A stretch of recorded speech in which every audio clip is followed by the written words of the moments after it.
سنقرئك فلا تنسى الله إنه اليسرى فذكر إن نفعت. பெரும் பாவங்களும் தண்டனைகளும் மறுமையில் வெற்றி பெற மாநபி வழியா மதபுகள் வழியா புறக்கணிக்கப்பட்ட நபி வழிகள், சத்தியம் எது அசத்தியம் எது, நாட்டு நடப்பும் நமது நிலையும், இஸ்லாத்தில் நுழைந்த சமூக தீமைகள், நாங்கள் சொல்வது என்ன நீங்கள் கேட்பது என்ன, கல்வியின் அவசியம், திருக்குரான் ஓர் வாழும் அற்புதம், இஸ்லாம் ஓர் எளிய மார்க்கம் மற்றும் பிஜேயின் கேள்வி நேரம், இஸ்லாம் ஓர் இனிய மார்க்கம், நாகர்கோயில், கடலூர், பல்லாவரம்.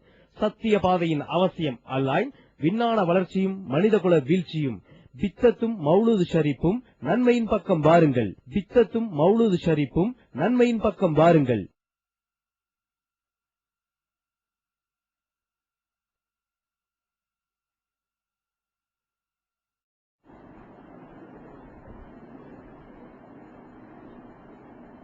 السلام عليكم ورحمة الله وبركاته. الحمد لله نحمده ونستعينه ونستغفره ونؤمن به ونتوكل عليه ونعوذ بالله من شرور أنفسنا ومن سيئات أعمالنا من يهده الله فلا مضل له ومن يضلل فلا هادي له وأشهد أن لا إله إلا الله وحده لا شريك له وأشهد أن محمدا عبده ورسوله أما بعد. கண்ணியத்திற்குரிய எல்லாம் வல்ல அல்லாஹ் ஜல்ல ஷானஹு தஆலாவின் நல்லடியார்களே, மரணத்திற்கு பின் என்ற இந்த தொடர் நிகழ்ச்சியிலே மரண வேளையை ஒருவர் நெருங்கும் பொழுது என்ன செய்ய வேண்டும் என்பது பற்றிய சில செய்திகளை நாம் அறிந்தோம். ஒருவர் மரண வேளையில் இருக்கும் பொழுது அவருக்கு லா இலாஹ இல்லல்லாஹ் என்ற கலிமாவை, கொள்கை முழக்கத்தை அதனுடைய பொருளோடு சொல்லிக் கொடுக்க கடமைப்பட்டிருக்கிறோம். ஏனென்று சொன்னால் நபிகள் நாயகம் ஸல்லல்லாஹு அலைஹி வஸல்லம் சொன்னார்கள், யாருடைய கடைசி வார்த்தை லா இலாஹ இல்லல்லாஹ் என்று அமைந்து விடுகிறதோ அவர் என்னதான் தவறுகள் செய்திருந்தாலும் எப்போதாவது ஒரு நாள் அவர் சொர்க்கத்திலே நுழைந்து விடுவார் என்று ஒரு கேரண்டி கொடுத்த காரணத்தினால் நம்ம இயன்றவரை அந்த லா இலாஹ இல்லல்லாஹ் என்ற கலிமாவை மரண வேளையில் நாம இருந்தால் சொல்லிக் கொள்ள வேண்டும். மற்றவர்கள் இருப்பார்களே ஆனால் அதை சொல்லிக் கொடுக்க வேண்டும். இந்த இடத்துல சில ஒரு தவறான நம்பிக்கை மக்கள் மத்தியில் நிலவுகிறது. மார்க் அறிஞர்கள் கூட இந்த தவறான நம்பிக்கையை பிரச்சாரமும் செய்கிறார்கள். என்னன்னு கேட்டா, மரண அவஸ்தையில் இருக்கக்கூடிய ஒரு ஆள்கிட்ட போய் நீ சொல்லு, லா இலாஹ இல்லல்லாஹ் சொல்லுன்னு நம்ம சொல்லக்கூடாது. ஏன்னு அந்த வேதனையில சொல்ல மாட்டேன்னு சொல்லிட்டான்னு வைங்க, அதனால அவன் காதலாயிருவான். அதாவது நம்ம லா இலாஹ இல்லல்லாஹ் சொல்லுன்னு ஒருத்தர் சொல்றோம், அந்த ஆள் மரணத்தினுடைய அவஸ்தையில் இருக்கிறாரு. அவர் அந்த அவஸ்தையில் என்ன செய்வாரு, அதெல்லாம் சொல்ல மாட்டேன், வேலையை பார்த்துட்டு போ அப்படின்னு சொல்லிவிட்டாரையானால் அவர் ஒரு காபிராக, லா இலாஹ இல்லல்லாஹ்வை மறுத்தவராக மரணித்து விடுகிறாரு. அதனால நம்ம அப்படி சொல்லிலாம் கொடுக்க கூடாது. அது எப்படி சொல்லணும்னு கேட்டா, நம்ம பக்கத்துல உட்கார்ந்து லா இலாஹ இல்லல்லாஹ் சொல்லணுமா, அதை பார்த்துட்டு அவரான சொல்லணும், சொல்லுன்னு சொல்லக்கூடாதாம். நம்ம அதை சொல்லிக் கொடுக்கும் பொழுது உலமாக்கள் சொல்றாங்க, லா இலாஹ இல்லல்லாஹ்ங்கறத நம்ம சொல்லிலாம் கொடுக்க கூடாது, நம்ம பக்கத்துல உட்கார்ந்துகிட்ட சொல்லிக் கொண்டே இருக்கணும். அவர் அதை பார்த்து என்ன செய்வாரு, தானா சொல்லுவாரு, இல்லன்னா அவரை காபிராக்கின குற்றம் வந்துரும் சொல்றாங்க. அது தப்பு. அது ஏன் தப்பு? நபி ஸல்லல்லாஹு அலைஹி வஸல்லம் அவங்க லக்கினூன்னு சொல்றாங்க. லக்கினு என்ற வார்த்தைக்கு என்ன அர்த்தம் என்று கேட்டு, லக்கினு மௌத்தாக்கும் லா இலாஹ இல்லல்லாஹ், உங்கள மரண வேலையை நெருங்கியவருக்கு லா இலாஹ இல்லல்லாஹ் என்று சொல்லிக் கொடுங்கள். சொல்லிக் கொடுங்கள், சொல்லுங்கள் என்பது வேற, அவருக்கு சொல்லிக் கொடுங்கள் என்பது வேற. சொல்லிக் கொடுங்கள் என்று சொன்ன அர்த்தம், நீ சொல்லுப்பா அப்படின்னு சொல்வதுதான் சொல்லிக் கொடுக்கிறது. அது மாத்திரம் இல்லாம நபிகள் நாயகம் ஸல்லல்லாஹு அலைஹி வஸல்லம் அவங்களே என்ன பண்றாங்கன்னு கேட்டா, சொல்லி கொடுத்திருக்கிறாங்க ஒரு ஆளுக்கு. இது முஸ்னத் அஹ்மதுல 12104வது ஹதீஸ், 13324, அதுவும் முஸ்னத் அஹ்மது தான். அதுல வருகிறது, நபிகள் நாயகம் ஸல்லல்லாஹு அலைஹி வஸல்லம் அவர்கள் ஒரு அன்சாரி சமுதாயத்தை சேர்ந்த ஒரு மனிதரை போய் நோய் விசாரிக்க சென்றார்கள். அவர் அந்த மரண வேளையில் இருக்கிறார். அப்ப அவங்க சொல்றாங்க, குல் லா இலாஹ இல்லல்லாஹ், லா இலாஹ இல்லல்லாஹ் சொல்லு. பக்கத்துல உட்கார்ந்து ரசூலுல்லாஹ் சொல்லல, அவருக்கு என்ன சொல்றாங்க, குல் சொல்லுங்கறாங்க. குல்னா சொல்லுன்னு அர்த்தம். குல் லா இலாஹ இல்லல்லாஹ், லா இலாஹ இல்லல்லாஹ்னு சொல்லுங்கறாங்க. அப்ப அந்த மனிதர் கேட்கிறாரு, ஃபைருன் லி அன் அகூல லா இலாஹ இல்லல்லாஹ், லா இலாஹ இல்லல்லாஹ் நான் சொல்வது எனக்கு நல்லதா, எனக்கு சிறந்ததா அப்படின்னு கேட்கிறாரு. அப்ப நபி ஸல்லல்லாஹு அலைஹி வஸல்லம் சொல்றாங்க, நாம ஆமா, இப்ப நீங்க இந்த வார்த்தையை சொல்வது உனக்கு நல்லது, நல்ல உனக்கு பயன் தரும்ங்கறாங்க. அப்ப நம்ம இதுல என்ன விளங்குறோம்னு கேட்டா, கடைசி வார்த்தையாக நம்முடைய வார்த்தையும் லா இலாஹ இல்லல்லாஹ் என்று இருக்குமாறு பார்த்து கொள்ள வேண்டும். மற்றவங்களுக்கும் இதை சொல்லி கொடுத்துதான் செய்யணும், சொல்லணும். ஒருவேளை நம்ம சொல்லி கொடுத்து அவருடைய வேதனை தாங்க முடியாமல் ஒருத்தர் மறுத்து விட்டாரேயானால், வேதனை தாங்க முடியாம என்ன சொல்றோம்னு தெரியாம ஒருத்தர் மறுத்தா குற்றவாளியா? எப்ப ஒருத்தர் குற்றவாளி ஆவாரு? அவர் அதை விளங்கி அல்லாஹ் கிடையாது, காயிலாம் தப்பு அப்படி மறுத்தாதான் ஒரு ஆள் குற்றவாளி ஆவாரு. அவருடைய வேதனை தாங்க முடியாம நம்ம சொல்லியே கொடுக்கிறோம், அவர் சொல்ல மாட்டேங்கிறாரு, அந்த வேதனை போக வேலையை பார்த்துட்டு இருக்கிறாரு. இதுல அல்லாஹ்வுக்கு தெரியாதா? அவர் படுற அவஸ்தை அல்லாஹ்வுக்கு தெரியாதா? அதனால அவர் சொல்லாம போனார்னு சொன்னா அதனால எல்லாம் அல்லாஹ் குற்றம் பிடிக்க மாட்டான். நம்ம சொல்லிதான் கொடுக்கணும். அவர் சொல்லிவிட்டாரேன்னு அல்ஹம்துலில்லாஹ். சொல்லலன்னு சொன்னா அதுக்காக வேண்டி அல்லாஹ் கொஸ்டின் பண்ண மாட்டான். லா யுகல்லிபுல்லாஹு நஃப்ஸன் இல்லா உஸ்ஸாஹா. எந்த ஆத்மாவையும் சக்திக்கு மீறி அல்லாஹ் சிரமப்படுத்துறது கிடையாது. அவங்க நிர்பந்தப்படுத்திய ஒரு நிலையில, கஷ்டமான நிலையில அவங்களை அறியாமல் சில வார்த்தைகளை யூஸ் பண்ணிட்டாங்கன்னு சொன்னா அதுவும் மன்னிக்கப்படுகிறது என்று நபிகள் நாயகம் ஸல்லல்லாஹு அலைஹி வஸல்லம் சொல்லி இருக்கிற காரணத்தினால் நம்ம சொல்லிதான் கொடுக்க வேண்டும். இதை விளங்கிக் கொள்ளணும். அடுத்து ஒருத்தர் நமக்கு தெரிஞ்ச நண்பரா இருக்கிறாரு, அவர் முஸ்லிமாக இல்லை, இஸ்லாத்தை ஏற்றுக்கொள்ளாத நம்முடைய சொந்தக்காரங்க இருக்கலாம், நமக்கு நெருங்கின நம்ம இஸ்லாத்தை தழுவி இருப்போம், நம்ம குடும்பத்தில் உள்ளவங்க இஸ்லாத்தை தழுவாதவர்களா இருப்பாங்க. இது மாதிரியானவர்களை நம்ம பார்க்க போனோம்னு சொன்னா நபிகள் நாயகம் ஸல்லல்லாஹு அலைஹி வஸல்லம் என்ன சொல்லுவாங்கன்னு கேட்டா, அவருக்கு இந்த போதனை கடைசியா செய்வாங்க. அவருக்கும் அவருடைய வார்த்தையும் கடைசியில் லா இலாஹ இல்லல்லாஹ் அமையட்டுமே, அமைஞ்சின்னு சொன்னா அதனால ஒரு சொர்க்கத்துக்கு போயிருவாரு என்பதற்காக வேண்டி நபிகள் நாயகம் ஸல்லல்லாஹு அலைஹி வஸல்லம் அவர்கள் முஸ்லிமுக்கு மாத்திரம் சொல்லிக் கொடுக்கல, முஸ்லிம் அல்லாதவர்கள் மீது அவர்களுக்கு ஒரு உரிமை இருந்தால், அதுதான் எல்லாத்தையுமே சொல்லிட முடியாது. எல்லாத்தையும் சொன்னா கேட்க மாட்டாங்க. சொந்தம்ங்கிற ஒரு உரிமை, நட்புங்கிற ஒரு உரிமை, நம்முடைய வேலை பார்க்கிறாரு அப்படிங்கிற மாதிரியான ஒரு உரிமை, அதெல்லாம் இருந்தா தான் இதை கேட்பாங்க. இல்லன்னா அதை இருக்கிறவங்களை கட்டி விட்டுருவாங்க, உங்களை அது சாத்தியப்படாது. நபிகள் நாயகம் ஸல்லல்லாஹு அலைஹி வஸல்லம் என்ன பண்றாங்கன்னு கேட்டா, அவங்கள்ட்ட ஒரு ஊழியர், யூத சமுதாயத்தை சேர்ந்த ஒரு ஆளு வேலைக்கு இருந்தார். ஒரு இளைஞர் ஊழியம் செய்து கொண்டிருந்தார். அப்ப அவர் மரண வேலையில் இருக்கிறார் என்று நபிகள் நாயகம் ஸல்லல்லாஹு அலைஹி வஸல்லம் அவங்களுக்கு தகவல் வருது. உடனே அவருக்கு விசாரிக்கிறதுக்காக போறாங்க. அந்த யூதரை சந்திப்பதற்காக வேண்டி அந்த வீட்டுல போய் அவரை விசாரிச்சுட்டு என்ன சொல்றாங்கன்னு கேட்டா, ரசூல் ஸல்லல்லாஹு அலைஹி வஸல்லம் அவருக்கு கலிமாவை சொல்லுங்கிறாங்க, லா இலாஹ இல்லல்லாஹ் சொல்லு அப்படின்னு சொல்றாங்க. அப்ப அவர் என்ன பண்றாரு, தகப்பனாரை பாக்குறாரு அந்த இளைஞர். அப்ப தகப்பனார் சொல்றாரு, அபுல் காசிம் சொல்றத கேளு. நபிகள் நாயகம் ஸல்லல்லாஹு அலைஹி வஸல்லம் அவங்கள அபுல் காசிம் தான் பரவலாக என்ன செய்வாங்க, மக்கள் கூப்பிடுவாங்க. ஏன்னா காசிம் அவங்களுக்கு ஒரு புள்ள பிறந்து கதீஜா நாயகி மூலமா அது இறந்துட்டதுனால கதீஜா நாயகி அவங்களை எப்படித்தான் கூப்பிடுவாங்க, அபுல் காசிம், காசிமுடைய தந்தை, கணவரை காசிமுடைய தந்தை தான் கூப்பிடுவாங்க. அதுவே ரசூல் ஸல்லல்லாஹு அலைஹி வஸல்லம் அவங்களுக்கு என்னவாயிடுச்சு, அது ஒரு பேராகவே ஆயிடுச்சு. அதனால அபுல் காசிம் நீங்க யாரும் பேர் வைக்காதீங்க ரசூலுல்லாஹ் தடுத்தாங்க. நான் இருக்கிற வரைக்கும், நான் உயிரோடு இருக்கிற வரைக்கும் நீங்க யாரும் அபுல் காசிம் பேர் வைக்காதீங்கப்பா, என்னை கூப்பிடுறாங்களா வேற யாரும் கூப்பிடுறாங்கன்னு தெரியாது அப்படின்னு சொன்னாங்க. உயிரோடு இருக்கிற இப்ப வரைக்கும் அபுல் காசிம் அப்ப வைக்க கூடாது. அப்ப அவர் சொல்றாரு, அந்த யஹூதி அந்த தகப்பனார் சொல்றாரு, அத்தி அபுல் காசிம், அபுல் காசிம் சொல்றது நீ கேளு, ரசூலுல்லாஹ் முகமது நபி சொல்றது நீ கேளுன்ற உடனே அந்த ஆள் இஸ்லாத்தை ஏற்றுக்கொண்டு லா இலாஹ இல்லல்லாஹ் சொல்லிடுறாரு. அப்ப நபிகள் நாயகம் ஸல்லல்லாஹு அலைஹி வஸல்லம் அவர்கள் அல்ஹம்துலில்லாஹி அல்லதி அன்கதஹு மினன் நார், நரகத்திலிருந்து இவரை காப்பாற்றிய அல்லாஹ்வுக்கே எல்லா புகழும் சொல்லிக்கொண்டு வெளியேறினார்கள். இது புகாரியில் 1356, 5657 இதுல எல்லாம் இருக்கிறது. அப்ப இஸ்லாத்துல இல்லாத ஒரு ஆள் நம்ம வேலை பார்க்கிறாரு, இவ்வளவு ஊழியம் பார்த்த ஒருத்தர் நரகத்துக்கு போயிடக்கூடாது, அவர் நல்ல மறுமையில நல்ல வெற்றி பெறணும், இவ்வளவு விசுவாசமா நம்ம பணியாற்றி இருக்கிறாரு, அவருக்கு செய்யற சரியான நன்மை என்ன, இந்த உலகத்தில் எப்படி நம்ம அவருக்கு உதவியாக இருந்தோமோ, உறுதுணையாக இருந்தோமோ, அவருக்கு நன்மை செய்ய நினைச்சோமோ, இதை விட ஒரு பெரிய நன்மை எது, நிரந்தரமான அந்த வாழ்க்கையில் அவர் சொர்க்கத்தை அடையணும், அந்த ஒரு அக்கறையோட நம்ம அதை சொல்லிக் கொடுக்கணும். இது ஊழியருங்கிற முறையில ரசூல் ஸல்லல்லாஹு அலைஹி வஸல்லம் செல்வாக பயன்படுத்துறாங்க. அவங்கள்ட்ட ஊழியரா பணியாற்றுனதுனால அதை போய் அங்க சொல்ல முடிஞ்சு. அதே மாதிரி நபிகள் நாயகம் ஸல்லல்லாஹு அலைஹி வஸல்லம் பெரிய தகப்பனார் அபூ தாலிப், அவர் யாரு? ஆரம்பத்தில் இருந்த ரசூல் ஸல்லல்லாஹு அலைஹி வஸல்லம் அவர்களுக்கு ரொம்ப உறுதுணையா இருந்தவர். அவங்களை எடுத்து வளர்த்தவர் அவர் தான். தொழில் வியாபாரம் கற்றுக் கொடுத்தது அவர் தான். கல்யாணம் பண்ணி வச்சவர் அவர் தான்.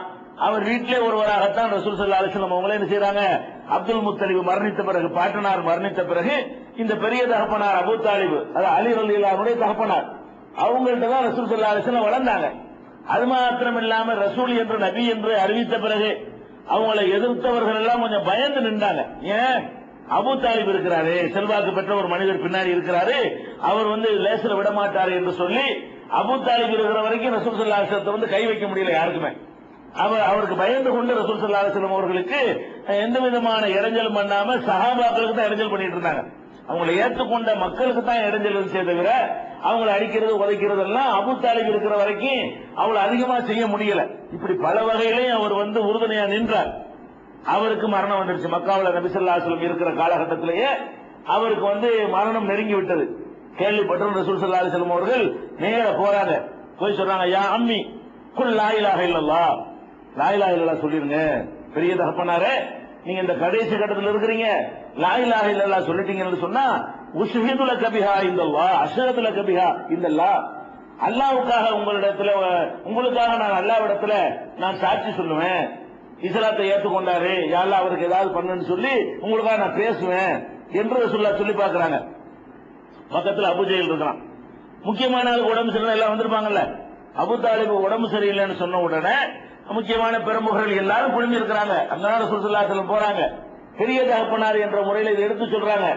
அபூ ஜஹல், அப்துல்லாஹ் இப்னு உமையா இவங்க எல்லாம் பக்கத்துல உட்கார்ந்து கொண்டு சொல்கிறார்கள், அத்தர்கபு அன் மில்லத்தி அப்துல் முத்தலிப், உங்க அத்தா உங்க தகப்பனார் அப்துல் முத்தலிப் இருந்தாரு, அவர் மார்க்கத்தை நீ புறக்கணிக்கிறியா?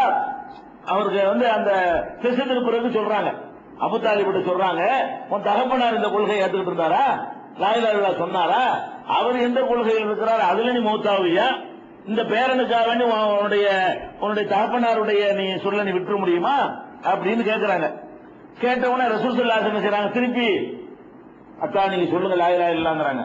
அவங்க இத சொல்லாதேன்னு அவங்க சொல்ல, ரசூல் ஸல்லல்லாஹு அலைஹி வஸல்லம் சொல்லுன்னு சொல்ல, இப்படியே நேரம் போய்கிட்டே இருக்கிறது. திருப்பி திருப்பி பலமுறை இப்படி ரெண்டு பேரும் ஆர்கியூமென்ட் நடந்து கொண்டிருக்கும் பொழுது கடைசி என்ன பண்றாரு, ஹத்தா கார் அபூ தாலிப் கடைசியா சொல்லிட்டாரு, ஹுவ அலா மில்லத்தி அப்துல் முத்தலிப், நான் அப்துல் முத்தலிப் வழியிலே நான் மரணிக்கிறேன் என்று சொல்லிவிட்டு அபா அன் யகுல லா இலாஹ இல்லல்லாஹ், லா இலாஹ இல்லல்லாஹ் என்று சொல்ல மறுத்துவிட்டார். கடைசி வரைக்கும் மாட்டேன்ட்டார். எவ்வளவு சொல்லி கொடுத்தும் கூட அவர் உள்ளத்துல ரசூலுல்லாஹ்வுக்கு அவ்வளவு அன்புலாம் வச்சிருந்தாரு. அல்லாஹ் நாடியவர்களுக்கு தான் நேர்வழி காட்டுவாங்கிறது ஒரு பெரிய ஆதாரம்.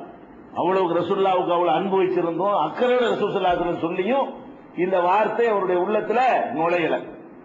இது எதுக்கு நம்ம சொல்றோம்னு கேட்டா, ஒரு மனிதனுடைய வார்த்தை கடைசியிலேயாவது லா இலாஹ இல்லல்லாஹ் இருக்க வேண்டும்.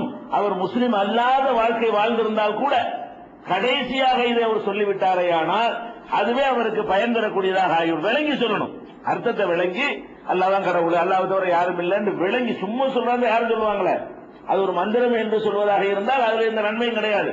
அது விளங்கி சொல்லணும், அல்லாஹ் தான் ஒருத்தன் தான் கடவுள், வேற எதுவும் கடவுள் இல்ல, அவனை தவிர யாரையும் வணங்க கூடாது, இதை நான் ஏத்துக்கிறேன், இது வரைக்கும் வழங்காம இருந்துட்டேன், இப்ப நான் விளங்கிக்கிட்டேன், இப்படிங்கிற அடிப்படையில் நம்பி சொன்னா தான் நல்லா ஏத்துக்குவான். அந்த நம்பி சொல்வார்களேயானால் அவர்கள் கூட வெற்றி பெற்று விட முடியும் என்பதற்கு இது சான்றாக இருக்கிறது. அப்ப கடைசி நிலையாக நம்ம என்ன வைத்துக் கொள்ள வேண்டும், லா இலாஹ இல்லல்லாஹ் என்ற கலிமா இருக்கிறதா என்று பார்த்துக் கொள்ள வேண்டும். அடுத்து நபி ஸல்லல்லாஹு அலைஹி வஸல்லம் அவர்கள் கடைசியாக இந்த லா இலாஹ இல்லல்லாஹ்வோட சேர்த்து அவங்களுடைய கடைசி வார்த்தை அதுவா தான் இருந்துச்சு. எல்லாத்துக்கும் சொல்லி கொடுத்தாங்கல்ல.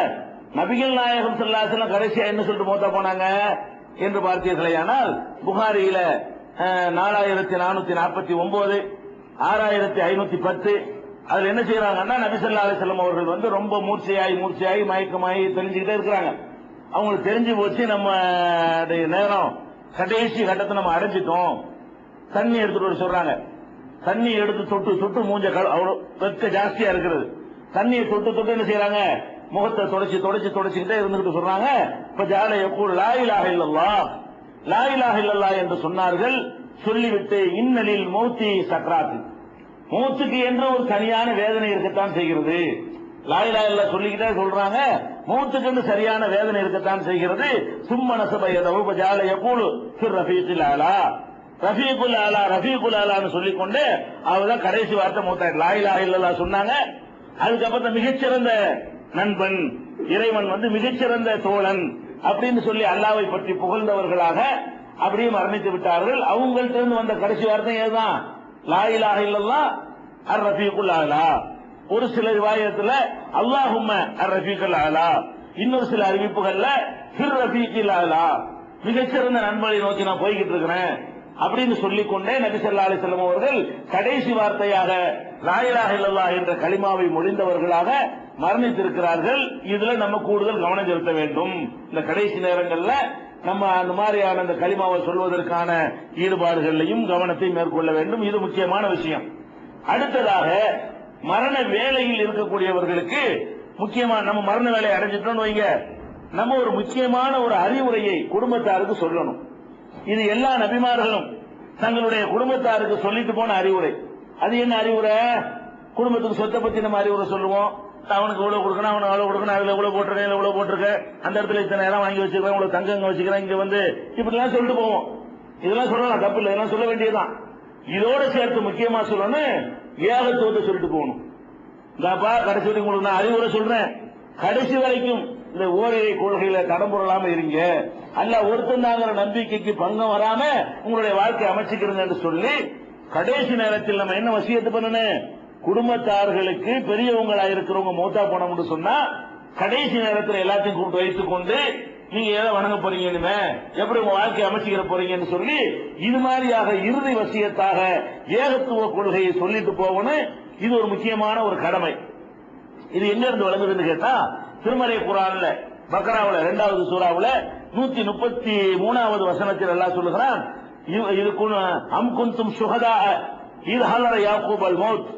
யாக்கூப் நபி இருக்கிறாங்களே, அவர்களுக்கு மரணம் வந்த நேரத்தில் இது காலலி பனீஹி, அவர் தன்னுடைய புதல்வர்களை எல்லாம் அழைத்து வைத்துக் கொண்டு சொன்னார். யாக்கூப் நபிக்கு 11 பிள்ளைங்க இருந்தாங்க இல்லையா, இந்த 11 பிள்ளைங்களை அழைத்து வைத்துக் கொண்டு சொல்லுகிறார், மா தஅபுதுன மின் பாதி, எனக்கு பிறகு நீங்க எதை வணங்க போறீங்க சொல்லுங்க. தௌஹீத் இல்லாத மக்கள் இருக்கிறாங்க, எல்லா நபிமார்கள் நல்லவங்க ஈசு நபிலாம் இருந்தாங்க அதுல. ஆனா என்ன கேட்கிறாரு, அதை உறுதிமொழியா வாங்கணும்னு நினைத்துக் கொண்டு மா தஅபுதுன மின் பாதி, எனக்கு பிறகு நீங்க எதை வணங்க போறீங்க கேட்கிறாரு. அப்ப அவங்க எல்லாம் சொல்றாங்க, நாபுது இலாஹக்க, உங்களுடைய இறைவனை, இலாஹ ஆபாயிக்க இப்ராஹிம் இஸ்மாயில் இஸ்ஹாக், உங்களுடைய பாட்டன்மார்களாக இருக்கின்ற இப்ராஹிம் இஸ்மாயில் இஸ்ஹாக் இருக்காங்களே, அவங்களுடைய இறைவனை, உங்கள் இறைவனும் இப்ராஹிம் இஸ்மாயில் இஸ்ஹாக்குடைய இறைவனும் ஆகிய அந்த ஒரு இறைவனை தான் இலாஹன் வாஹிதன், அந்த ஒரு இறைவனை தான் நாங்கள் வணங்குவோம், நஹ்னு லஹு முஸ்லிமூன், நாங்கள் அவனுக்கே கட்டுப்பட்டு நடப்போம் என்று யாக்கூப் நபி பிள்ளையெல்லாம் கூப்பிட்டு வச்சு உறுதிமொழி வாங்குறார். அப்ப நம்ம என்ன பண்ணணும், நம்ம பிள்ளைங்க நமக்கு பிறகு சமாதி வழிபாட்டுக்கு போயிடக்கூடாது, தனி மனித வழிபாட்டுக்கு போயிடக்கூடாது, ஏகத்துவ கொள்கையிலும் தரமுறக்கூடாது என்று சொன்னால், எனக்கு பிறகு நீங்க இதுல எப்படி நடப்பீங்க, தொழில் எப்படி பார்ப்பீங்க, பொண்டாட்டி எப்படி நடத்துவீங்க, என் பொண்டாட்டி உங்க அம்மாவை எப்படி கவனிச்சுக்கிறீங்க என்றெல்லாம் கேட்கிறோமா இல்லையா? அதை கேட்கறதோட எதையும் கேட்கணும், அல்லாஹ்வுக்கு எப்படி நடப்பீங்க, எதை வணங்குவீங்க, கொள்கையில நீங்க எப்படி இருப்பீங்க, அதை நான் உங்களுக்கு வசியத்தா சொல்றேன்னு கேட்டு அந்த யாக்கூப் நபி அவர்கள் நபிமார்களுடைய வரலாறு எல்லாம் குர்ஆன்ல சொல்லி காட்டுறான்னு சொன்னா இவருக்கு படிப்பனைக்கு தான் சொல்லி காட்டுறான், சும்மா எந்த கதையும் சொல்வது கிடையாது. அப்ப நபிமார்களுடைய வரலாறை படிப்பனைக்கு எல்லாம் சொல்ற காரணத்தினால் இதுலயும் நம்ம கவனம் செலுத்தணும். மரண வேலை நெருங்கின உடனே எல்லாத்தையும் கூப்பிட்டு வைத்துக் கொண்டு என்ன செய்யணும், இந்த ஒரு அறிவுரையும் நம்ம சொல்ல வேண்டும். அடுத்து மரணத்தை நெருங்கின உடனே, மரண வேலையை அடைஞ்ச உடனே நமக்கு பலவிதமான குழப்பம் வரும். என்ன குழப்பம் வரும், நம்ம என்ன கதிக்கு ஆளாக போறோமே தெரியலையே, மூத்தா போறோம், எந்த மாதிரி உயிர் எடுக்க போறான்னு தெரியலையே, கபர் எப்படி இருக்குன்னு தெரியலையே, நம்ம திருப்பி நரகத்துல எல்லாம் போடுவானா என்ன பண்ணுவான்னு தெரியலையே, இவ்வளவு அக்கிரமம் எல்லாம் பண்ணிவிட்டோமே, நம்மளை எப்படி அவன் மன்னிப்பான், நம்ம செஞ்ச அக்கிரமத்துக்கு மன்னிப்பு கிடைக்குமா? ஒவ்வொரு மனுஷனுக்கும் அவனவன் கடைசி நேரத்துலதான் மனசாட்சியம் உறுத்தும், எல்லாம் யாவும் வரும். அந்த முடிய போவதும் நல்ல கன்ஃபார்மா தெரியும் பொழுது அதுக்கு முன்னே இருந்த தெனாவட்டு திமுறை இல்லாம போயிடும். அப்ப என்ன வரும், ஆஹா அதை பண்ண இதை பண்ண என்ன ஆகுமோ தெரியலையே அப்படின்னு தானே வரும். ஆனா ரசூல் ஸல்லல்லாஹு அலைஹி வஸல்லம் சொல்றான், அப்படி வரக்கூடாது. ஏன் வரக்கூடாது, நீ இறைவனை நீ தப்பா நினைக்கிற, நீ மனுஷன் தப்பு செய்வன்னு தெரியும், அவன் அளவற்ற அருளாளனா இல்லையா, நீ என்ன ஆகுமோ ஏதாகுமோன்னு சொல்லாம என் இறைவன் என் பாவத்தை மன்னிச்சிடல அப்படிங்கிற ஒரு உறுதியோட நல்ல எண்ணம் கொண்டவனாகத்தான் ஒருத்தன் மௌத்தாக வேண்டும். மரணிக்கும் போது அவநம்பிக்கை உள்ளவனாக மரணிக்க கூடாது. நம்ம என்னதான் தப்பு செஞ்சிருந்தாலும் இறைவா என்னை மன்னிச்சிரு, நீ ஒரு காலத்துல எனக்கு நீ கருணை காட்டாம இருக்க மாட்ட, நீ நல்லதான் செய்வ, நான் ஒரு அடியான்கிற தப்பு செஞ்சிருப்பேன், நீ ரஹ்மான்கிற கடவுள்ங்கிற முறை நீ என்னை மன்னிச்சிருவா அப்படின்னு சொல்லி நல்ல எண்ணம் கொள்ளாமல் யாரும் மௌத்தாயிராதீங்க. ரப்ப பத்தி, இறைவனை பத்தி நமக்கு என்ன எண்ணம் வந்துடனே, எவ்வளவுதான் நம்ம தவறான நடவடிக்கையில் ஈடுபட்டு இருந்தாலும் சரி, நம்ம மரணம் நெருங்கி விட்டது என்று சொல்லும் பொழுது நபி ஸல்லல்லாஹு அலைஹி வஸல்லம் சொல்றாங்க, ஜாபிர் ரலியல்லாஹு அறிவிக்கிறாங்க, கபல வபாத்திஹி பிஸலாத்தின், மரணிப்பதற்கு 3 நாளைக்கு முன்னாடி சொன்னார்கள். நபி ஸல்லல்லாஹு அலைஹி வஸல்லம் அவர்கள் அவங்களுக்கு மரணம் வருவதற்கு 3 நாள் இருக்கும் பொழுது சொன்னார்கள், லா யமூதன்ன அஹதுக்கும், உங்கள யாரும் மௌத்தாக கூடாது, இல்லா வஹுவ யுஹ்சினு பில்லாஹி லன், அல்லாஹ்வை பற்றி நல்ல எண்ணம் வைக்காமல் உங்கள யாரும் மௌத்தாக கூடாது. மௌத்தா போகும்போது என்ன எண்ணம் வைக்கணும், கடைசி நம்ம கதையெல்லாம் முடிய போகுதுன்னு தெரியும் பொழுது என் இறைவன் எனக்கு கேடு செய்ய மாட்டான், என் இறைவன் எனக்கு அநியாயம் செய்ய மாட்டான், என் இறைவன் கருணை உள்ளவன், எல்லாருக்கும் காட்டுற கருணை எனக்கு காட்டுவான், எனக்கு நல்லதுதான் செய்வான், அந்த இறைவனை நான் நம்புகிறேன், அவன் என்னை மன்னிப்பான், எனக்கு அருள் செய்வான், இப்படிங்கிற ஒரு நம்பிக்கையோடு நீங்க மௌத்தா போங்க. அந்த நம்பிக்கையோட மௌத்தா போனா என்ன, அது ரசூலுல்லாஹ் அப்படி சொல்றாங்கன்னு சொன்னா அது மாதிரி ரிசல்ட் இருக்குன்னு அர்த்தம். பாரமாட்டிக்கா சொல்லுவாங்க, இது மாதிரி நல்ல எண்ணம் கொண்டவர்களாக நீங்க மௌத்தா போனா அவன் நிச்சயமா கருணை காட்டுவான்னு அர்த்தம். ரசூல் அல்லாஹ் சொல்வதாக நபி ஸல்லல்லாஹு அலைஹி வஸல்லம் அவர்களே சொல்லுகிறாங்க. ஆனா அல்லாஹ் சொல்றான், ஹதீஸ் குத்ஸில வருது, என்னை பற்றி என் அடியான் எப்படி எண்ணுகிறானோ அது மாதிரி தான் அவனுக்கு நான் இருப்பேன். என்னை பயங்கரமான குடும்பக்காரன் நினைக்கிறானா அப்படித்தான் நான் இருப்பேன், என்னை அளவற்ற அருளாளன் நினைக்கிறானா அப்படித்தான் நான் நடந்துக்குவேன் அவன் விஷயத்துல என்று அல்லாஹ் சொல்லுவதாக நபிகள் நாயகம் ஸல்லல்லாஹு அலைஹி வஸல்லம் அவர்கள் இன்னொரு இடத்துல நமக்கு அறிவுரை சொல்லி இருக்கிறாங்க. அதனால நம்ம என்ன செய்யணும் என்றால், மரண வேலை நெருங்கி விட்டோம்னு சொன்னா அல்லாஹ் நமக்கு நல்லதுதான் செய்வான். நம்ம செஞ்ச தீமைகள்லாம் நினைவு வந்தாலும் இதெல்லாம் எல்லாம் மன்னிச்சிருவான், கண்டிப்பா மன்னிச்சிருவான். இப்ப செஞ்சிடக்கூடாது, இப்ப செஞ்ச தப்பு செய்ய தூண்டிடும். அந்த நேரத்துல இப்ப நினைச்சேன்னு வைங்க, நம்ம அல்ல உண்மை அப்படின்னு வைங்க, நாளைக்கு போய் அந்த தப்பை மறுபடியும் செய்வீங்க. இது எப்ப நல்ல என்ன வைக்கணும், முடிஞ்சு போச்சு போக போறோம், இனிமே நீங்க தப்பா செய்ய போறீங்க. கடைசி கட்டம், இந்த கடைசி கட்டத்தை அடையக்கூடிய நேரத்துல அல்லாஹ்வுடைய ரஹமத்துல அபரிமிதமான நம்பிக்கை வைக்கணும், நல்ல எண்ணம் வைக்கணும். அல்லாஹ் கண்டிப்பா நமக்கு நல்லது செய்வான், என்னை கஷ்டப்படுத்த மாட்டான். இப்படி நீ நினைத்தவனாக மரணித்தால் என் அடியான் என்னை பற்றி நினைச்ச பிறகு நான் எப்படி அவனை தண்டிப்பேன்? நான் ஒரு ரப்பு இருக்கிறேன், நான் மன்னிச்சிருவேன், என் கருணை அவ்வளவு பெருசு நினைச்சிருக்கான், அவன் செஞ்ச தப்பை விட என்னுடைய கருணை பெருசு நினைச்சிருக்கும் பொழுது நான் எப்படி அவரை மிதிப்பேன் அப்படின்னு இறைவன் நடந்து கொள்வான்.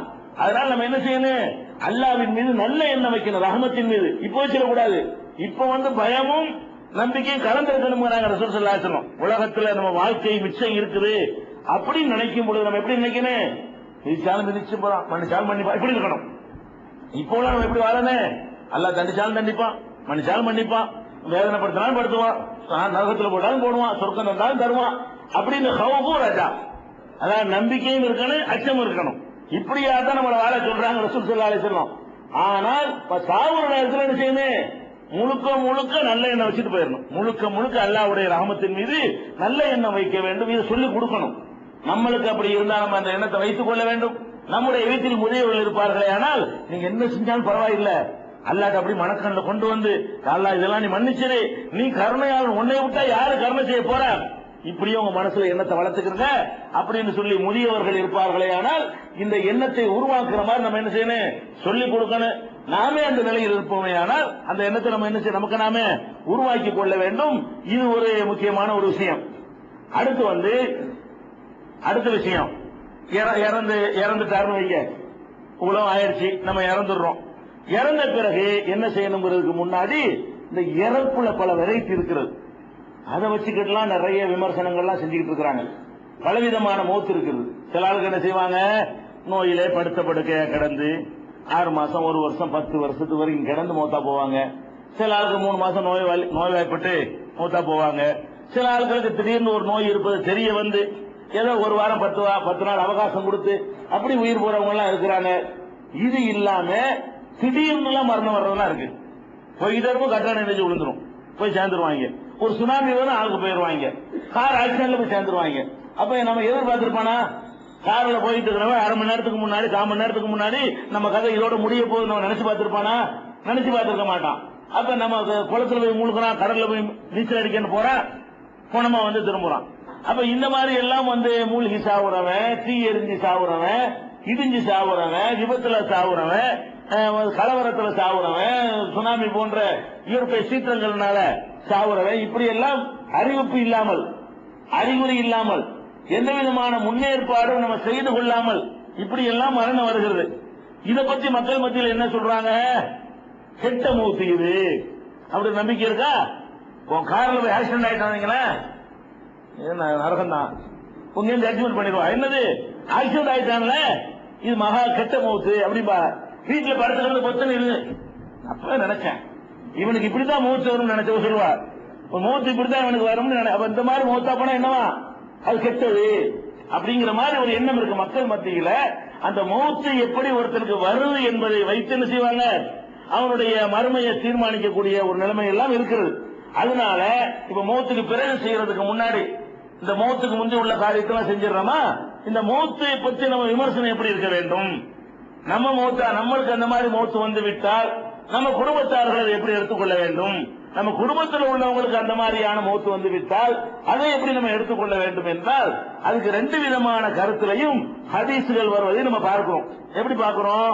நபிகள் நாயகம் ஸல்லல்லாஹு அலைஹி வஸல்லம் செஞ்சிருக்கிறாங்க பல சந்தர்ப்பங்கள்ல, இறைவா 7 விதமான மௌத்துல இருந்து நான் உன்கிட்ட பாதுகாப்பு தேடுறேன்.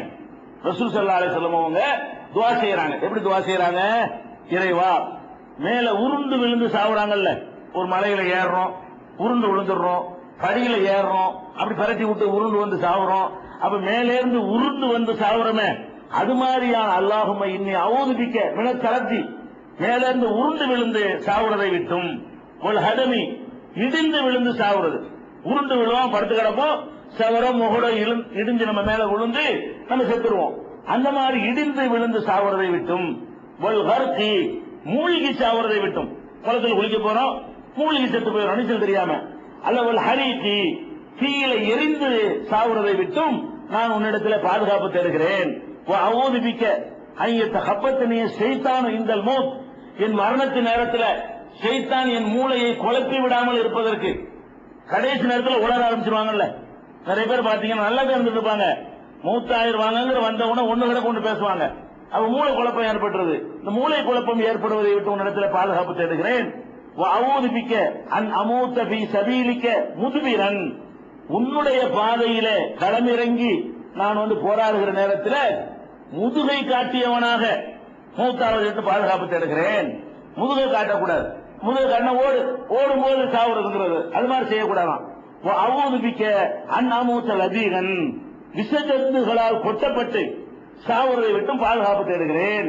அப்ப ரசூல் ஸல்லல்லாஹு அலைஹி வஸல்லம் எத்தனை பாதுகாப்பு தேடுறாங்கன்னு கேட்டா, அதாவது உருண்டு விழுந்து சாவுறது 1, இடிஞ்சு சாவுறது 2, மூழ்கி சாவுறது 3, எரிஞ்சு சாவுறது 4, மூலக்குழப்பம் ஏற்பட்ட நிலையில மெண்டலா போய் சாவுறது 5, அல்லாஹ்வுடைய பாதையில இருக்கும் பொழுது ஓட்டம் எடுத்துக்கொண்டே சாவுறது, அது முதுகுல குத்துப்பட்டு சாவுறது 6, விஷஜந்துகள் பாம்பு தேளு நட்டுவா கோழி இதெல்லாம் கொட்டி விஷஜந்துக்களால் சாவுறது, இது மாதிரியான சாவுகளை விட்டும் நான் இறைவா உன்னிடத்தில் பாதுகாப்பு தேடுகிறேன்.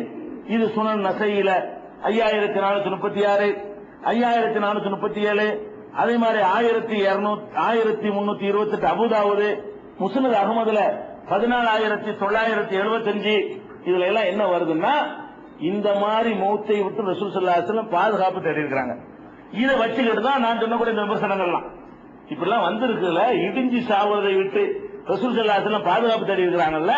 அப்ப ஒரு கட்டடத்தினுடைய இடிபாடுல செத்தா நல்ல மௌத்தாது, பாம்பு கடிச்சு செத்தா நல்ல மௌத்தாது, அது மாதிரி தீரை எரிஞ்சு செத்தா நல்ல மௌத்தாது, கடல்ல மூழ்கி செத்தா நல்ல மௌத்தாகுமா, கிறுக்கனா போய் செத்தா நல்ல மௌத்தாகுமா அப்படிங்கிற மாதிரி சொல்வார்களே. ஆனால் அதுக்கு இந்த ஹதீஸ் ஆதாரமா இருக்கிறது. ஏன்னா நபி ஸல்லல்லாஹு அலைஹி வஸல்லம் பாதுகாப்பு தேடி இருக்கிறாங்க, இது ஆதாரப்பூர்வமான ஒரு செய்தியாக இருக்கிறது. அதே நேரத்தில் வந்து நபி ஸல்லல்லாஹு அலைஹி வஸல்லம் அவர்கள் சொன்ன இதுக்கு மாற்றமான சில செய்தியும் சொல்றாங்க. என்ன சொல்றாங்கன்னு கேட்டா, இது புகாரில வரக்கூடிய 654வது ஹதீஸ். அது என்ன சொல்றாங்கன்னு கேட்டா, அஸ்ஸுஹதாவு ஹம்சத்துன், உயிர் தியாகிகள் சுகதாக்கள் இருக்காங்க இல்லையா, அல்லாஹ்வுக்காக உயிரை அர்ப்பணித்தவர்கள் என்பவர்கள் 5 வகை இருக்கிறார்கள். அஷ்ஹுதாவு ஹம்சத்தும், ஷஹீதுகள் அது அல்லாஹ்வுக்காகவே உயிரை தியாகம் பண்றவங்க, அவங்க 5 வகையினர் இருக்கிறார்கள். ஒரு ஆள் யாருன்னு கேட்டா அல் மஸ்ஊன், பிளேக்கு நோயால் இறந்தவன். பிளேக்கு நோயில திடீர்னு வர்றதானே, திடீர்னு வர்றேன் ஒண்ணுக்கு அறிவிப்பு இருக்கா பட்டுன்னு போயிடுவான். அது மாதிரி ஒரு மபுசூன், வயிற்று நோயினால் இறந்தவன். ஓ சாஹிபுல் ஹதமி, கட்டிட இடிபாடுகள்ல சிக்கி இறந்தவன். அதே மாதிரி ஒரு ஷஹீது பி சபீலில்லாஹ், அல்லாஹ்வுடைய பாதையில களமிறங்கி இறந்தவன். அந்த 5 ஷஹீத் இருக்கிறாங்க. ஒரு ஷஹீது தான் நீங்க தெரிஞ்சு வச்சிருக்கீங்க, இன்னொரு 4 இருக்குங்கிறாங்க. அந்த 4 எது? வயிற்று போக்குல போனவன், பிளேக் நோயில போனவன், இடிஞ்சு விழுந்து செத்தவன், இவனெல்லாம் மூழ்கி மூழ்கி இறந்தவர்கள். அப்ப எந்த மூழ்கி இறந்தவர்களை விட்டு ரசூலுல்லாஹ் பாதுகாப்பு தேடினாங்களோ அந்த மூழ்கி இறந்தவன் ஷஹீதுங்கிறாங்க இங்க. அதே மாதிரி இடிஞ்சு விழுந்து விட்டு பாதுகாப்பு தேடுறேன்னு சொன்னாங்க.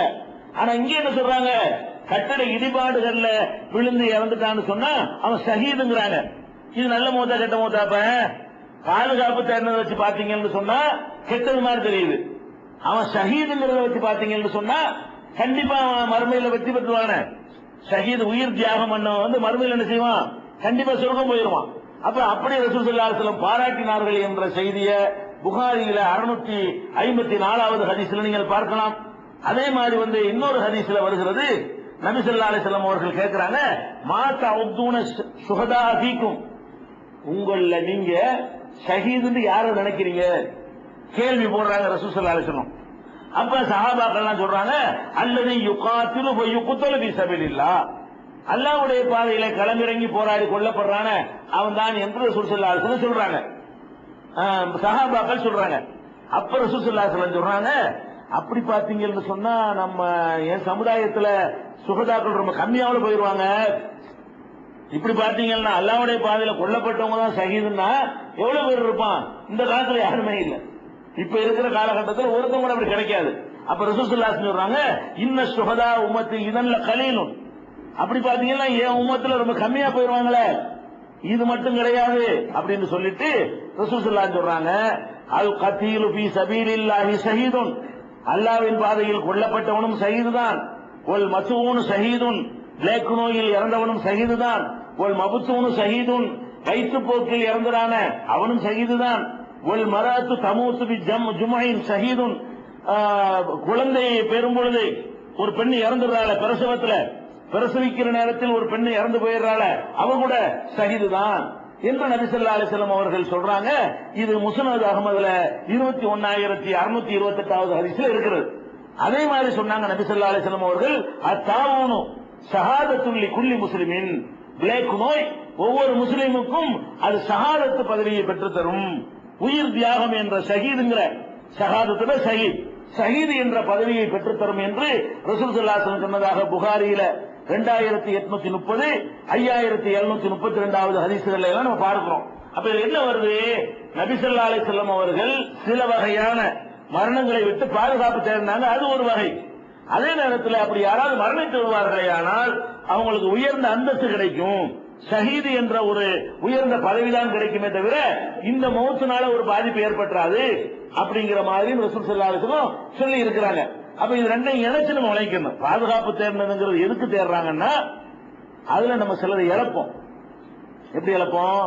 திடீர்னு மண்டையை போட்ட ஒரு நோய் செத்தோம்னு சொன்னா மன்னிப்பு கேட்க வாய்ப்பு இருக்கும், வசியத்து செய்ய வாய்ப்பு இருக்கும், கொடுக்கல் வாங்கல சரி பண்றதுக்கு வாய்ப்பு இருக்கும், வாங்கின கடனை திருப்பி கொடுக்க டைம் தராங்கல்ல, ஒரு டைம் தந்து நம்ம உயிரை எடுக்கும் பொழுது சில வேலைகளை முன்னாடி செஞ்சுக்கலாம். ஆஹா, கடை முடிய போகுது, இது வரைக்கும் வாங்கின கடனை ஏமாத்திட்டு இருந்தோம், இப்பவாது செட்டில் பண்ணிடுவோம், நினைப்பு வருமா வராதா? அந்த நினைப்பு வரும். அவனை பத்தி அப்படி செஞ்சிருந்தோம், இவனை பத்தி அப்படி பேசியிருந்தோம், இப்பவாது நம்ம அவன்கிட்ட மன்னிப்பு கேட்டுக்கிறோம். அப்ப அந்த பாக்கியம் கூடுதல் அவங்களுக்கு கிடைக்குது. அதுக்கு தான் ரசூல் ஸல்லல்லாஹு அலைஹி வஸல்லம் பாதுகாப்பு தேடினாங்களே தவிர கெட்டதுங்கிறதுக்கு பாதுகாப்பு தேடல. கெட்டதுக்கு பாதுகாப்பு தேடி இருந்தால் அவன் எப்படி ஷஹீதும்பாங்க? எரிந்து சாவுறதை விட்டு பாதுகாப்பு தேடுறேங்கிறாங்க, எரிஞ்சு செத்தா அவன் ஷஹீதுங்கிறாங்க. மூழ்கி சாவுறதை விட்டு பாதுகாப்பு தேடுறேன்னு சொல்றாங்க, மூழ்கி செத்தா அவன் யாரு? ஷஹீது என்று ரசூல் ஸல்லல்லாஹு அலைஹி வஸல்லம் சொல்றாங்க. அப்ப திடீரென்று எதிர்பாராம உலகத்துல துர்மரணம்னு இதுக்கு பேரு. உலகத்துல என்ன சொல்லுவாங்க? துர்மரணம், கெட்ட மரணம். இந்த கெட்ட மரணம் என்று உலகம் எல்லாம் நினைக்கக்கூடிய ஒன்றை ஏன்னா இது இன்னும் நம்ம யோசிக்கணும். நம்மளா தேர்ந்தெடுக்கிறதுக்கு தான் நம்ம பொறுப்பாளி. நம்மளாவா போய் கட்டிடத்தில் இடிஞ்சு விழுவுறது நம்ம அப்படி நினைச்சோமா? ஒரு மனிதன் மீது எப்ப குற்றம் சுமத்த முடியும்? அவன் அதை தேர்வு செஞ்சா குற்றம் சுமத்த முடியும். என் மீது திணிக்கப்படுவதற்கு நான் பொறுப்பாளியா? என்னை ஆக்சிடென்ட்ல போகாம போற மாதிரி மூத்தாக்கணும் நானாவா தேர்ந்தெடுத்துக்கிட்டேனா? அல்லாவா செஞ்சானா? அல்லாஹ் செய்யறான். அப்ப அல்லாவா ஒண்ணு நம்ம மேல திணிச்சு போட்டு இது கெட்டதுன்னு சொல்லுவானா? முதல்ல அல்லாஹ் அப்படி சொல்ல மாட்டான். அப்ப அல்லாஹ்வுடைய ஜட்ஜ்மெண்டை பொறுத்த வரைக்கும் இந்த மாதிரி திடீர் மரணங்கள் கெட்டது என்பது கிடையாது. திடீர் மரணங்களும் நல்லதுதான். முன்னறிவிப்போட வரக்கூடிய மரணம் இருக்குது, அதுவும் நல்லதுதான். என்னன்னு கேட்டா ரசூல் ஸல்லல்லாஹு அலைஹி வஸல்லம் பாதுகாப்பு தேர்ந்ததுக்கு காரணம் என்னவா இருக்கும் என்றால் அது துர்மரணம் என்பதற்காக இருக்காது. சில காரியங்களை லா இலாஹ இல்லல்லாஹ் கடைசி வார்த்தைன்னு சொன்னாங்க. இது யாரு கிடைக்கும்? திடீர்னு ஆக்சிடென்ட்ல போனவங்க சொல்ல ஏழுமா? சொல்ல டைம் வருமான? ஒரு மோது சட்னி ஆயிடுவாரு. எங்களுக்குள்ள லா இலாஹ இல்லல்லாஹ் கடைசி வார்த்தையா இருக்கிறது. அந்த கடைசி வார்த்தையை அதை சொல்லணும் இருக்கிறது. அல்லாஹும் மக்ஃபிர்லி வர்ஹம்னி என்று சொல்ல வேண்டியிருக்கு. அல்ஹகினி பிர்ரஃபீகில் அலான்னு சொல்ல வேண்டியிருக்கிறது. இது எப்படி அவர் சொல்லுவாரு? திடீர்னு போயிடுறாரு. அப்ப திடீர் என்று போகக்கூடியவர்களுக்கு சில வாசகங்களை, சில திக்ருகளை சொல்லுகிற சான்ஸ் இல்லாம போயிடுது. ஒண்ணு, சில ஏற்பாடுகளை செய்யக்கூடிய சான்ஸ் இல்லாம போயிடுது. ரெண்டு, இந்த மாதிரியான ஒரு வகையில் தான் நபி ஸல்லல்லாஹு அலைஹி வஸல்லம் அவங்க அதை வேணான்னு கேட்டாங்களே தவிர, அப்ப நம்ம ரெண்டையும் அமல்படுத்தணும்.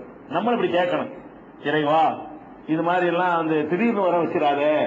ஏன்னா கடைசியில தான் நம்ம திருந்துவோம். எப்போது மனுஷனுடைய சுபாவமே என்ன? இந்த கடைசின்னு தெரியும் போதுதான் நல்லவன் அவருக்கு மனசு ஆசைப்படுறான். அந்த சான்ஸ் எல்லாம் நமக்கு தந்தால் நிறைய விஷயங்கள் நம்ம கரெக்ட் பண்ணிட முடியும்.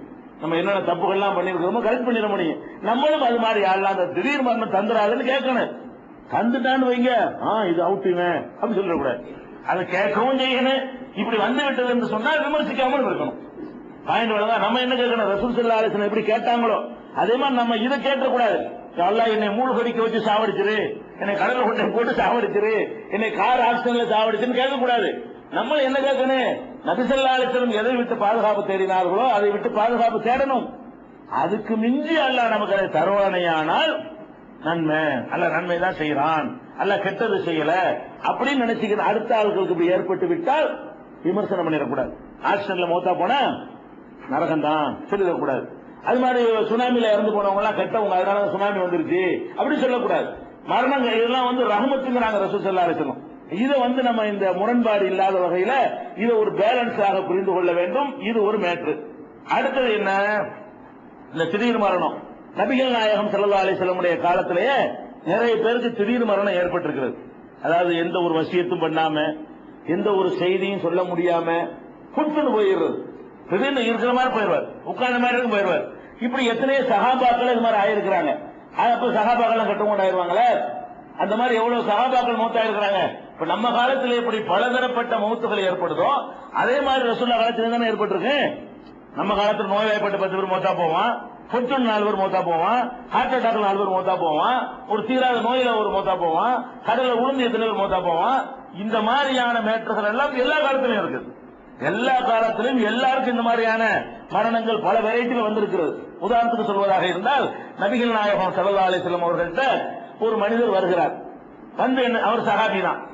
அவர் தன்னுடைய தாயாரை பற்றி பேசுகிறார். என்ன பேசுறாரு? இன்ன உம்மி உஃப்துலிதத் நஃப்ஸுஹா, என்னுடைய தாயார் இருக்காங்க இல்லையா, அவங்க திடீர்னு மூத்தா போயிட்டாங்க. என்னுடைய தாயார் திடீர் என்று மூத்தா போயிட்டார்கள். அவங்க எந்த ஒரு வசியத்தும் செய்யவே இல்லை. அவங்க ஏதாவது பேசியிருப்பார்களே, ஆனால் அவங்க தர்மம் செய்ய சொல்லிதான் பேசியிருப்பார்கள் நான் நினைக்கிறேன். அவங்களுக்காக நான் தர்மம் செய்யலாமான்னு கேட்குவார். அப்ப நபி ஸல்லல்லாஹு அலைஹி வஸல்லம் சொல்லுவாங்க, செய்யி, அதனால அவங்களுக்கு கூலி கிடைக்கும், நீ தர்மம் செஞ்சால் உன் தாயாருக்கு கூலி கிடைக்கும் என்று பெருமானார் ஸல்லல்லாஹு அலைஹி சொல்லுவாங்க. இறந்தவருக்கு என்ன செய்யலாம்ங்கிறத பேசும்போது இதை விரிவா பேசிக்கிறோம். இப்ப பாயிண்ட் என்ன? இவர் என்ன கேட்கிறார் ரசூலுல்லாஹ்ட்ட, என் தாயார் திடீரென்று பொட்டுன்னு போய்விட்டார்கள். அப்படின்னா என்ன அர்த்தம்? யாருக்கு என்ன கொடுக்கணும்னு சொல்லல, மன்னிப்பு கேட்க வேண்டிய ஆள்கிட்ட மன்னிப்பு கேட்கல, லா இலாஹ இல்லல்லாஹ் சொல்றதுக்கு பதிலா அதை சொல்லல, இருந்த மணிக்கு போயிட்டாங்க, திடீர்னு போயிட்டாங்க அப்படின்னு சொல்லும் பொழுது, ஆஹா உன் லைஃபை வீணா போச்சு, உங்க அம்மாவுடைய முடிவே கெட்டதா போச்சு என்று சொன்னாங்களா? சொல்லல. அவருக்காக தர்மம் செய்யலாமான்னு கேட்கும்போது அந்த கொஸ்டினுக்கு தான் பதில் சொன்னாங்க, செய்யி, அதனுடைய கூலி அவருக்கு கிடைக்கும். இது எங்க இருக்கு? புகாரியில் 1328, 2760, இந்த நம்பர்கள்ல வருகிறது. திடீரென்று ஒரு சஹாபியுடைய தாயார் மௌத்தா இருக்கிறாங்க, அந்த செய்தி சொல்லப்படுகிறது. அதுக்காக ரசூல் ஸல்லல்லாஹு அலைஹி வஸல்லம் அவர்கள் அவருடைய மறுமை வீணாகி விட்டது, உங்க அம்மாவுக்கு இப்படி ஒரு கெட்ட மௌத்து வரணும் என்றெல்லாம் ரசூல் ஸல்லல்லாஹு அலைஹி வஸல்லம் சொல்லல. அதை ஒரு சாதாரணமாக உள்ள விஷயமா தான் எடுத்துக்கொள்றாங்க. அதே மாதிரி ஒரு ஆளு பள்ளிவாசல்ல பெருக்கி கொண்டிருந்தார், மஸ்ஜித் நபவியை பள்ளிவாசல கூட்டி பெருக்கிட்டு இருந்தார்.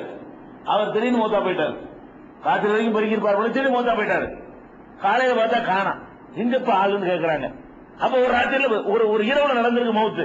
எங்க பாடு அடுத்த நாள் இந்த கூட்டு வர ஒரு ஆள் எங்க, அவரு பள்ளியாசலம் கூட்டி பெருக்கிட்டு இருப்பாரு, எங்க அவர் ராத்திரி மூத்தா போயிட்டாரு. ராத்திரில எதுக்கு உங்களுக்கு தொந்தரவு பண்ணணுங்கிறதுக்காக வேண்டி நாங்களே போய் அடைக்கிட்டோம். சஹாபாக்கள் சொல்றாங்க, அவர் இறந்துட்டாரு, ராத்திரி சாமத்தில் விட்டு உங்களுக்கு எது கஷ்டம் தரணுங்கிறதுக்காக வேண்டி நாங்களே தூக்கிட்டு போயிட்டோம். பெரிய பெரிய முக்கியமான ஒரு ஆள் அவரு அப்படின்னு சேர்த்து சொல்றாங்க. அவர் பெரிய சாதாரண ஒரு ஆள், ஒரு கூட்டி பெருக்கிற ஒரு வேலைக்கார ஆளு. இவர் மூத்தா போனதுக்கெல்லாம் உங்களுக்கு நாங்க எழுப்ப முடியுமா? ராத்திரி அவர் இருந்துச்சு, அதனால நாங்க அடைக்கிட்டோங்கிறாங்க. அப்ப ரசூல் ஸல்லல்லாஹு அலைஹி வஸல்லம் என்ன சொல்றாங்க, அப்படியா அவர் எங்க இறக்குனீங்கன்னு காட்டுங்க சொல்லி அந்த கபரு கிட்ட போய் தொழுகை நடத்துறாங்க. என்னுடைய காலத்தில் ஒருத்தர் மௌத்தா போய் அவருக்கு என்னுடைய துவா இல்லாம போயிடக்கூடாது, அதுதான் காரணம்ங்கிறது வேற சில அறிவிப்புகள்ல சொல்லப்பட்டிருக்கிறது. இதுல பாயிண்ட் என்னன்னு கேட்டா, அவர் ராத்திரி கூட்டி இருக்கிறாரு, காலையில விசாரிக்கும் போது இல்லன்னா இது திடீர் மரணம் தானே, அவருக்காக வேண்டி அம்மா அந்த ஆளுக்கு நான் எப்படி சொல்லிப்பேன், வா கெட்ட மௌத்தா போச்சு அவருக்கு போய் நான் சொல்லிக்கிறதான்னு கேட்காம தொழுகை செஞ்சுட்டானே எல்லாரும். அவருக்காக வேண்டி ஜனாசா தொழுகை நடந்து வர போச்சு, தேவையே இல்ல. ரசூலுல்லாஹ் என்ன பண்றாங்க, நம்ம பள்ளி நமக்கு தெரிஞ்ச ஒரு ஆளா இருந்திருக்காரு, அவருக்கு நான் எப்படி துஆ செய்யாம இருக்கிறது அப்படின்னு போய் கபருக்கு முன்னாடி நின்று என்ன செஞ்சிருக்கிறாங்க, ரசூல் ஸல்லல்லாஹு அலைஹி வஸல்லம் அவருக்காக ஜனாசா தொழுவித்தார்கள் சொல்லி புகாரியில 458வது ஹதீஸ்ல நம்ம பார்க்கிறோம். அதே மாதிரி இப்ப நம்ம பாக்குற மாதிரி ரசூல் ஸல்லல்லாஹு அலைஹி வஸல்லம் காலத்திலேயே இந்த ஹஜ்ஜில போய் சாவுறாங்க பாத்தீங்களா, திடீர் மரணம் தானே அது. இந்த ஹஜ்ஜில மினா உள்ள கல்லறிய நேரத்தில் மற்ற நெரிசல்கள் எல்லாம் இறந்து போறாங்களே, அதெல்லாம் என்ன முன்னாடி நினைச்சு பார்த்திருப்பாங்களா? அவங்க காலையில கல்லறி இருக்கவங்க போய் நிக்கும் பொழுது நம்ம கதை போய் முடிய போய் யாரும் நினைச்சு பார்த்திருப்பாங்களா? வசீட் பண்ணிருப்பாங்களா? அவங்க நிறைய சம்சம்லாம் எடுத்து வச்சு நாளைக்கு போறதுக்கு பிரயாணத்துக்குள்ள ஏற்பாடுலாம் பண்ணிக்கிட்டு அப்படித்தானே இருந்தாங்க. எந்த அறிவிப்பு இல்லாம போயிடுறாங்களா இல்லையா? இதெல்லாம் கெட்ட மரணமா? நபிகள் நாயகம் ஸல்லல்லாஹு அலைஹி வஸல்லம் அவங்க காலத்துல அரபாவுல ஒரு ஆள் உட்கார்ந்து இருக்கிறாரு, ஒரு வண்டி ஒட்டகத்துல குதிரையில வாகனத்தில் அமர்ந்திருக்கிறார். அது என்ன பண்ணிருச்சுன்னா ஒரு உசுப்பி இருக்க வர கீழே விழுந்துட்டார், விழுந்துடும் போயிட்டார். கூட்டணும் வாகனத்துல ரசூல் ஸல்லல்லாஹு அலைஹி வஸல்லம் காலத்துல வாகனத்துல இருந்து கொண்டிருக்கிறார். அரபா மைதானத்துல ஹஜ்ஜிக்கு வந்தவர் வாகனத்துல இருந்து கொண்டு துஆலாம் செய்யலாம். வாகனம்னா ஒட்டகமும் குதிரையும் இருக்கும், பெரும்பாலும் ஒட்டகமா தான் இருக்கும். அது ஏதோ ஒரு உடம்பு சிலுப்பின உடனே மேலே இருந்தவர் கீழே விழுந்தாரு. விழுந்தது உடனே போயிட்டார். உடனே ரசூல் ஸல்லல்லாஹு அலைஹி வஸல்லம் என்ன பண்றாங்க, அவரை தண்ணீரும் பேரிச்ச இலை இளந்த இலையும் கலந்து அவரை குளிப்பாட்டுங்க. 2 ஆடைகள்லயே அவர் அணிந்திருந்தார்ல இஹ்ராமுடைய ஆடை, அதுலயே நீங்கள் கஃபன் பண்ணுங்க. அவர் தலையை மூடாதீங்க. கல்பியா சொன்னவராக மறுமை நாள்ல இஹ்ராம் உடையிலேயே அவரை அடக்கம் பண்ண சொல்றாங்க. தலையை மூட இஹ்ராம்ல இருக்கும்போது தலையை மூட மாட்டாங்கல்ல, ஹஜ்ஜுக்கு இஹ்ராம் கட்டினவங்க தலையை மூட மாட்டாங்க. இவர் ஹஜ்ஜுக்கு போனவர் தான், அரபாவுல இருந்து மூத்தா போயிடுறாரு. அந்த இஹ்ராம் உடையிலே அவரை கஃபன் பண்ணி அடைக்கிறங்க, இஹ்ராமோடய அவர் வருவார் மறுமையில அப்படிங்கிறாங்க. பாயிண்ட் என்ன, இந்த ஹஜ்ஜுக்கு இந்த மனுஷனுக்கு அந்த கேட்ட பத்தியா, ஹஜ்ஜிக்குன்னு கூட ஒரு நல்ல முகத்து கிடைச்சிச்சா, வாகனத்தில் உட்கார்ந்து பொட்டுன்னு போயிட்டாருன்னு சொல்ல சொன்னாங்களா? அது ஒரு சாதாரணமா எடுத்துக்கிட்டாங்க. மற்ற மரணங்களை எப்படி எடுத்துக்கொண்டார்களோ அப்படிதான் எடுத்துக்கொண்டார்கள். அதனால ஒரு ஆளுடைய மரணம் எப்படி இருக்கிறதோ அந்த மாதிரி என்ன செய்யக்கூடாது. அதை வச்சுக்கிட்டு நம்ம இவன் கெட்டவன், இவன் நாசமா போயிருவான், இவன் லைஃப் வீணா போச்சு அப்படி நினைச்சிடக்கூடாது. நம்ம குடும்பத்தில் அப்படி யாராவது இறந்துட்டாங்கன்னு சொன்னா இடிஞ்சு நம்ம தௌஹீதுல இருக்கிறோம், நம்ம தௌஹீதுல இருந்துகிட்டு இந்த மாதிரி ஏற்பட்டு போச்சு, நம்ம அத்தா அப்படி போயிட்டாரு, நம்ம அண்ணன் இப்படி இறந்து போயிட்டாரு, இதெல்லாம் நமக்கு வரவே கூடாது. அப்ப இந்த ஒரு அடிப்படையை நம்ம என்ன செய்யணும், புரிந்து கொள்ள வேண்டும். மௌத்து எப்படி மௌத்து வந்தாலும் சரி, ஆனால் இதுல இருந்து நம்ம பாதுகாப்பு தேடணும். வந்து விடுமையானால் அதை ஒரு பொருட்டா என்ன செய்யக்கூடாது, எடுத்துக்க கூடாது. அல்ஹம்துலில்லாஹ் அல்லாஹ் ஷஹீதாக்கி வச்சிருவான், ஷஹீதுடைய அந்தஸ்து தருவான், ஷஹீதுடைய கூலியை தருவான் என்று இதை நம்ம புரிந்து கொள்ள வேண்டும். அடுத்தது என்ன என்று சொன்னால், இந்த மாதிரி துன்பங்கள் நிகழ்ந்த உடனே நம்ம செய்ய வேண்டிய, நம்ம மூத்தாயிடுறோம் அல்லது மற்றவங்க மூத்தாயிடுறாங்க, நம்ம மூத்தாயிட்டா மற்றவங்க என்ன செய்யணும், மற்றவங்க மூத்தாயிட்டா நம்ம என்ன செய்யணும்னு கேட்டா ஃபர்ஸ்ட் என்ன செய்யணும், இன்னா லில்லாஹி வ இன்னா இலைஹி ராஜிஊன் சொல்லணும். இது மட்டும் நம்ம கரெக்டா தெரிஞ்சு வச்சுக்கிறோம். ஒட்டுமொத்த சமுதாயத்தை என்ன பண்ணிருக்கிறோம், ஒரு ஆள் மூத்தாயிட்டாங்கன்னு சொன்னா இந்த இன்னா லில்லாஹி வ இன்னா இலைஹி ராஜிஊன் என்பதை ஆனா ஒழுங்கா சொல்ல மாட்டாங்க பெண்கள்லாம். இன்னும் இல்ல இன்னாரு சொல்லுவாங்க. அது கரெக்டா முழுசாக சொல்ல மாட்டாங்க. ஏதோ ஒண்ணு சொல்லுவாங்க. இன்னாங்கிறது மட்டும் கரெக்டா இருக்கு. பாக்கி எல்லாம் வாயில வந்தபடி சொல்லுவாங்க. என்ன சொல்லணும்? ஒரு ஆள் மரணித்து விடுவாரையானால் உடனே ஆள் மௌத்துன்னு தெரிஞ்ச உடனே இன்னா லில்லாஹி வ இன்னா இலைஹி ராஜிஊன். மொத்தம் 5 வார்த்தை. இன்னா ஒண்ணு, லில்லாஹி ஒண்ணு, வ இன்னா ஒண்ணு, இலைஹி ஒண்ணு, ராஜிஊன் ஒண்ணு தெளிவா அழுத்தம் திருத்தமா என்ன செய்யணும்? உச்சரிக்க வேண்டும். ஏன் இப்படி சொல்லணும்? அல்லாஹ்வே குர்ஆன்ல இதை சொல்லி காட்டுகிறான். வல நபுல்வன்னக்கும் பிஷைஇம் மினல் கௌஃபி والجوع ونقص من الاموال والانفس والثمرات وبشر الصابرين الذين اذا اصابتهم مصيبه قالوا انا لله وانا اليه راجعون. குர்ஆன்ல அல்லாஹ் சொல்றான், அவங்கள உயிர்களை எடுத்து சோதிப்போம், நஷ்டத்தை ஏற்படுத்தி சோதிப்போம், பொருள்களில் இழப்பு ஏற்படுத்தி சோதிப்போம். இந்த சோதனையின் போது யார் சகித்துக் கொள்கிறார்களோ அவர்களுக்கு நீங்கள் நற்செய்தி சொல்லுங்கள். சகித்துக் கொள்வது என்றால் என்ன? அதுக்கு அல்லாஹ் விளக்கம் சொல்றான். முசீபத்து ஏற்பட்ட உடனே இன்னா லில்லாஹி வ இன்னா இலைஹி ராஜிஊன் என்று சொல்வார்கள். இப்படி சொன்னால் அவங்களுக்கு நற்செய்தி உண்டு என்று அல்லாஹ்வே குர்ஆன்ல கேரண்டி தருகிறான். இந்த இன்னா லில்லாஹோட சேர்த்து இன்னும் சில வார்த்தைகளை சொல்ல வேண்டும். இன்னா லில்லாஹுக்கு என்ன அர்த்தம், இது சொல்றதுனால அதை எப்படி சகித்துக் கொள்வதா ஆகுது என்பதையும், அதை தொடர்ந்து இறந்தவருக்கு செய்ய வேண்டிய காரியங்களையும், இறந்தவரை பற்றி எடுத்துக்கொள்ள வேண்டிய விஷயங்களையும் இன்ஷா அல்லாஹ் அடுத்தடுத்த நாட்கள்ல பார்க்கலாம். மீடியா வேர்ல்ட் தமிழாக்கம் பி ஜெய்னுல் ஆப்தீன். தேவைப்படும் வசனங்களுக்கான தெளிவான விளக்கங்கள்